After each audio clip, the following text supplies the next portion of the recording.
ఈరోజు కొత్తపల్లి గ్రామంలో తెలుగుదేశం, జనసేన, బీజేపీ ఉమ్మడి అభ్యర్థి అయినటువంటి యూలకంటి బ్రహ్మారెడ్డి గారికి కొత్తపల్లి గ్రామం తరపున శుభాకాంక్షలు తెలియజేస్తున్నాము. 20 సంవత్సరాలుగా ఒక వ్యక్తి రాహు కేతువులు మాచర్ల నియోజకవర్గాన్ని అదేవిధంగా కొత్తపల్లి గ్రామాన్ని కూడా ఎంత అరాచకం సృష్టించి ఎంత విధ్వంసం చేశారో ఇక్కడ కొత్తపల్లి గ్రామంలో ఉన్న వారందరూ అనుభవించారు, కష్టాలు పడ్డారు.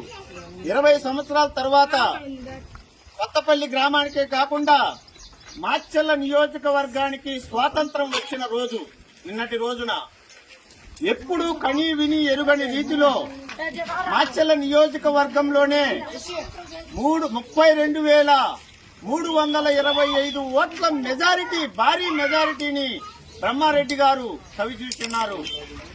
సాధించున్నారు.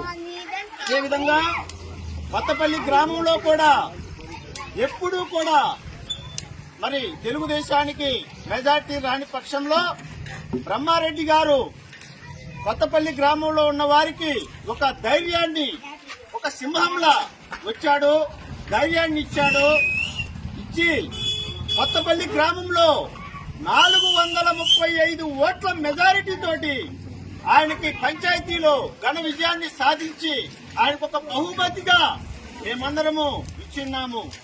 రాబోయే రోజుల్లో బ్రహ్మారెడ్డి గారి యొక్క అడుగుజాడల్లో నడుస్తూ గ్రామంలో జరగవలసినటువంటి అభివృద్ధి కార్యక్రమాలలో ప్రతి ఒక్కరిని పాలు పంపులు పొందుకుంటూ ప్రతి ఒక్కరికి న్యాయం చేయగలమని నమ్ముతూ అందరినీ కూడా ముందుకు తీసుకెళ్లి సహాయ సహకారాలు అందించాలని కోరుకుంటూ మరొకసారి కొత్తపల్లి గ్రామం తరపున యూలకంటి బ్రహ్మారెడ్డి సార్ గారికి, ప్రజలకి, ఓట్లు వేసినటువంటి ప్రజలందరికీ అభినందనలు తెలుపుకుంటూ బ్రహ్మారెడ్డి గారికి శుభాకాంక్షలు. కొత్తపల్లి గ్రామం జనసేన, టీడీపీ జై జనసేన, జై తెలుగుదేశం, జై జేబీఆర్.